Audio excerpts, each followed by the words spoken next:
বর্তমান আজকের এই মামলায় দ্বিতীয় আসামি রুবেল আহমেদ মামলা তদন্তে ফয়সাল করিমের নাম আসছে এবং তার সাথে রব্বানী নামে একজন আওয়ামী লীগের নেতার নামও সম্পৃক্ততা হয়েছে এবং আরও অপর আসামিকে নাম আসছে এবং তাদেরকে দিত করা হয়েছে। বর্তমান আজকের এই মামলায় দ্বিতীয় আসামি রুবেল আহমেদ হলো যে ফয়সালের এবং সহযোগী এবং রাব্বানির বন্ধু এবং ফয়সালের যে সহযোগী রুবেল নিজেই বিজ্ঞ আদালতে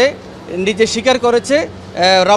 রব্বানি হলো আমার বন্ধু এবং ফয়সাল করিমের সাথে আমার একটা বিষয়ে কথাবার্তা হয়েছে ওভার ফোনে। এই কথা সূত্র ধরে এবং ফেসবুক এবং ইনস্টাগ্রামের সূত্র ধরে মামলা তদন্তকারী কর্মকর্তা এই আসামিকে ধৃত করে আজকে বিজ্ঞ আদালতে এনে 10 দিনের রিমান্ড প্রার্থনা করে। বিজ্ঞ আদালত রাষ্ট্রপক্ষের বক্তব্য শুনেছেন এবং